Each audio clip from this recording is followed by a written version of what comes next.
Hello नमस्कार दोस्तों, मैं प्रशांत सिंह और आज हम बात करेंगे कि सैनिक स्कूल और नवोदय विद्यालय में क्या डिफरेंस है। ओके। तो देखो, इसमें काफ़ी मेजर डिफरेंसेस हैं दोनों स्कूलों में। ठीक है। पहली बात तो ये है कि जो ये सैनिक स्कूल है इसको इस्टेब्लिश इसलिए किया गया था क्योंकि 1962 में वॉर होने लगी थी इंडिया और चाइना के बीच में। उससे पहले ही जो मिनिस्टर वगैरह होते हैं ना, उनको पता लग जाता है कि अब वॉर होने वाली है।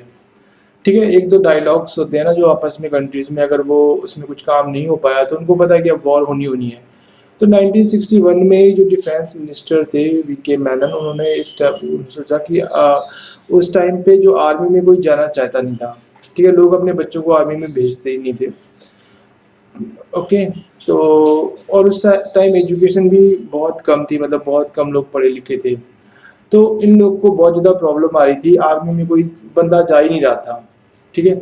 इसकी वजह से वहाँ पे वैकेंसीज बहुत ज़्यादा थी और फुलफिल हुई नहीं थी। ऊपर से वॉर भी आ गई। ठीक है। अगर वॉर नहीं है तो कोई बात नहीं, चलता रहता था। अब जब वॉर भी होने वाली है तो उनको लगा कि हम कुछ ऐसे स्कूल्स बनाते हैं जहाँ पे प्रॉपर डिफेंस की तैयारी कराई जाएगी और वहाँ पे बच्चे पढ़ने के बाद फिर उनको, मतलब उनका मेन फोकस रहेगा कि बच्चों को एनडीए में ऑफिसर्स बनाएं। ठीक है।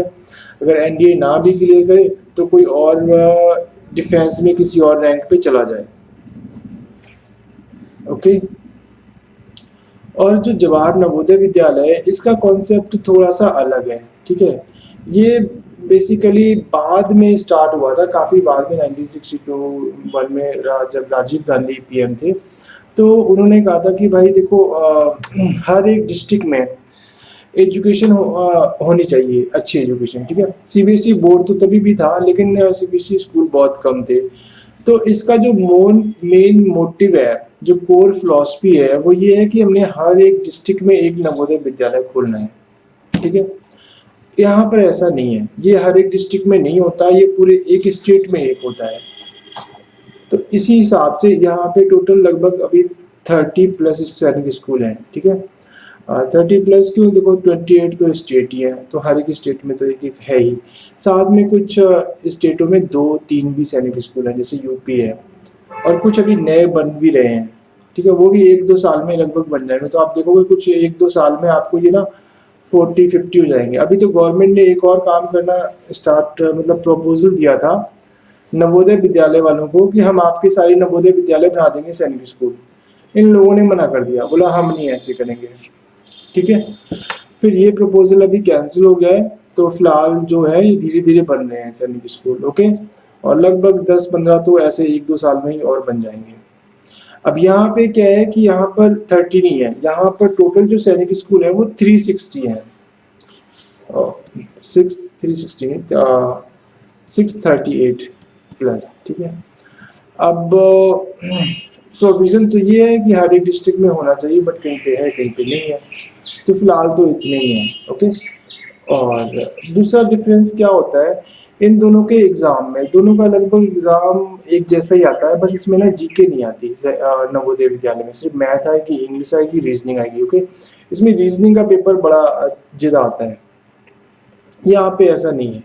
यहाँ पे आपको मैथ, इंग्लिश, जीके और रीजनिंग सभी का लिमिटेड होता है। मैथ पे ज़्यादा फोकस होता है, इन लोग का रीजनिंग पर ज़्यादा फोकस होता है। ठीक है। मतलब कोई नॉर्मल बच्चा है, अगर उसने 2-3 महीने भी पढ़ लिया ना तो भी सिलेक्ट हो जाएगा। यहाँ पर ऐसा नहीं होता, 1 ईयर पक्का। ठीक है। 6 मंथ पक्के आपको डिवोट करने ही पड़ेंगे इसमें एडमिशन लेने के लिए। इससे कम में नहीं हो सकता, अगर उसकी प्रीवियस एजुकेशन अच्छी है तो। अगर वो नहीं अच्छी है ना तो फिर तो आप 2 साल मान के चलो, 2 साल पूरा आपको लग जाएगा इसकी तैयारी करने में। ओके। यहाँ पे ऐसा नहीं है, यहाँ पे हर एक डिस्ट्रिक्ट में एक है तो बहुत सारे स्कूल है, आराम से हो जाता है एडमिशन। ठीक है। एक डिस्ट्रिक्ट में 2-2 3 दिन भी मिल जाएंगे, कभी कभी नॉर्थ और ईस्ट साउथ वेस्ट ऐसे उन्होंने डिवाइड किया होता है। ठीक है। अच्छा, नेक्स्ट करते हैं। और दोनों में एक चीज कॉमन है कि दोनों सीबीएसई बोर्ड से ही है। ठीक है। आप बोलोगे फिर फर्क क्या है कि दोनों सीबीएसई बोर्ड में है तो चाहिए। यहाँ फर्क तो है। ठीक है। यहाँ पे जो बच्चे होते हैं ना, जो उनकी बच्चों की, मतलब जो गैंग होती है, वो मोस्टली गांव के बच्चे होते हैं। और यहाँ पे रिजर्वेशन बहुत ज़्यादा होता है, मतलब रिजर्वेशन तो यहाँ पर भी है। बट इसमें रिजर्वेशन का मतलब ये नहीं कि आपका पक्का एडमिशन होगा। यहाँ पे अगर आप एससी में हो या एसटी में हो तो काफ़ी कम नंबर लाने के बाद भी आपका एडमिशन हो जाता है। यहाँ पे भी आपको बेनिफिट मिलता है, उतना नहीं मिलेगा, ठीक है, जितना यहाँ पे मिलता है।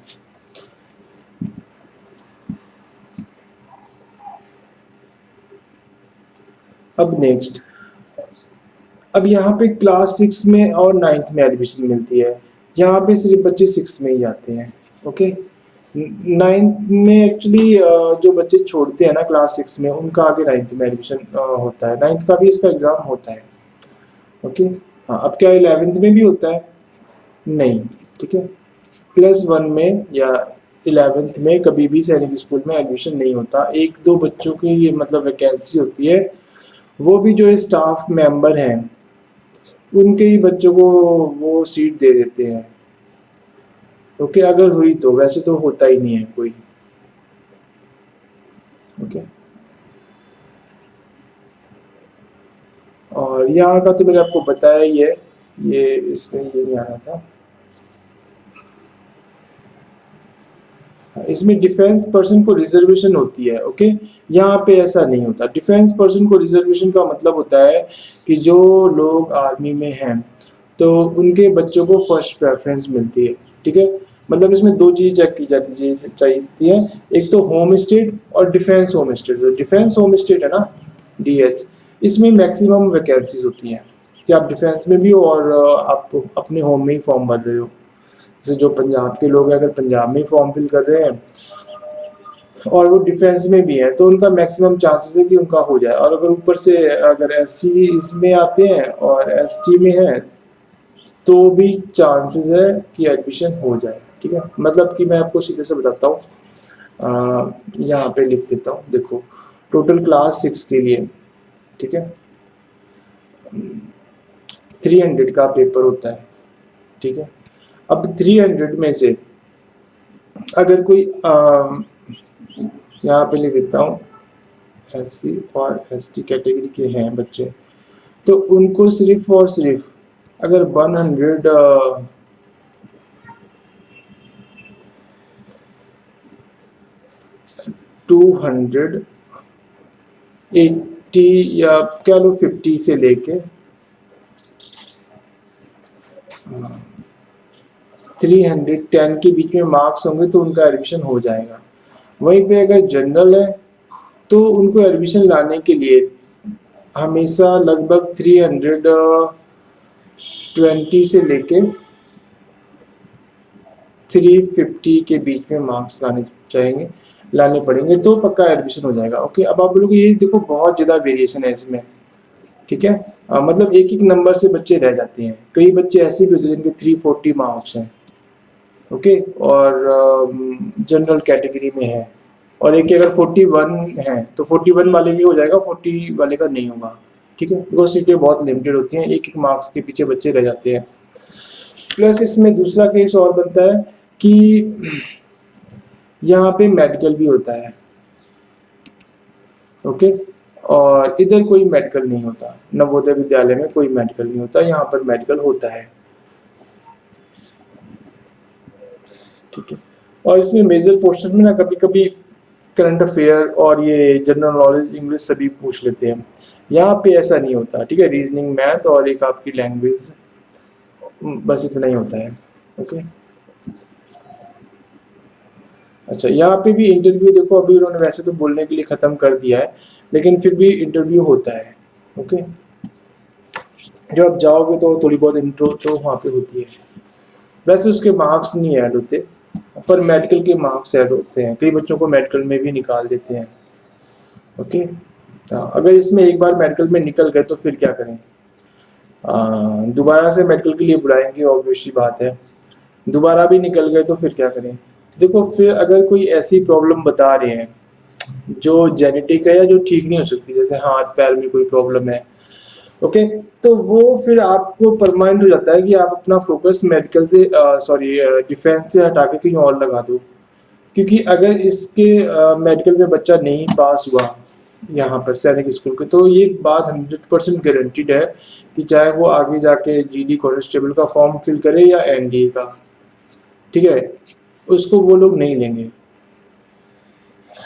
ओके, कहीं किसी भी कीमत पे नहीं लेंगे अगर वो यहाँ पे मेडिकल में रह गया तो फिर आपको है कि भाई उसका ना फोकस डाइवर्ट करो, बहुत ज़्यादा डिफेंस के उसको एग्ज़ाम ना दिलाओ, जो ओलंपियाड्स वगैरह होते हैं वो दिलाओ। और आप ये मत सोचना कि प्लस टू के बाद एनडीए देगा, प्लस टू के बाद फिर वो नीट या जेई की तैयारी करेगा, ना कि एनडीए की। ठीक है, वो डिफेंस में किसी भी टाइप के डिफेंस में, मीन्स जो पैरामिलिट्री हैं, बीएसएफ, सीआईएसएफ, सीआरपीएफ यहाँ पर है, किसी भी डिफेंस में वो नहीं जा सकता, चाहे वो एमबीबीएस भी कर लेना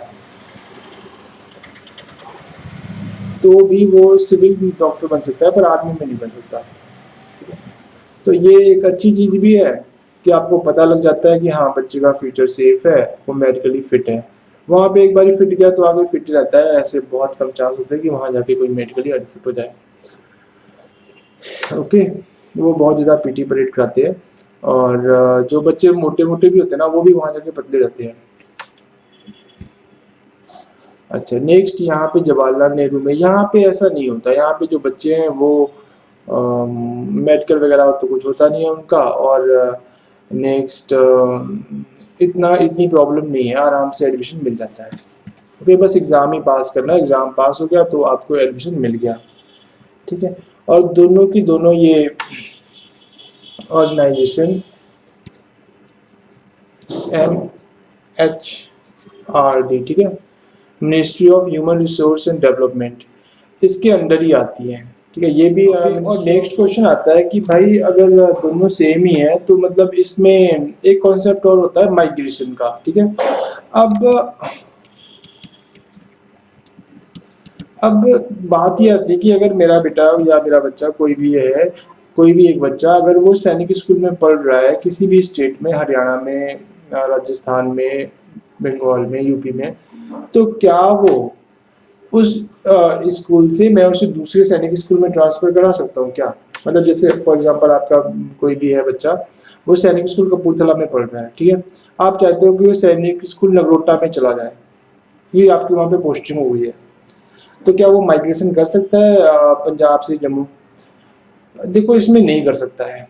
ठीक है, जहाँ पे आपका एडमिशन हो गया ना, जिस सैनिक स्कूल में क्लास 6 में या क्लास 9 में, आपको वहीं पे प्लस 2 तक पढ़ना पड़ेगा, कोई माइग्रेशन का कॉन्सेप्ट है ही नहीं।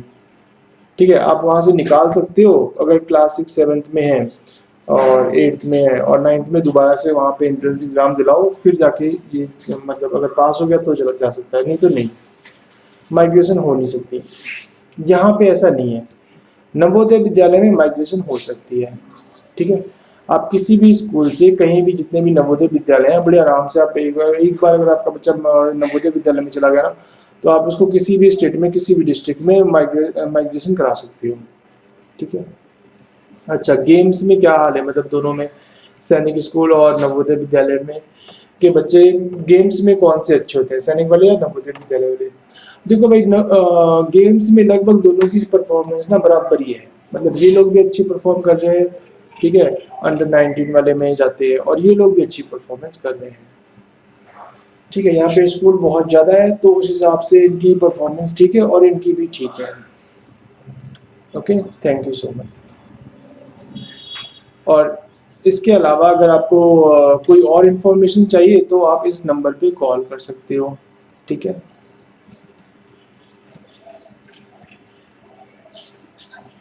Okay, okay, thank you so much.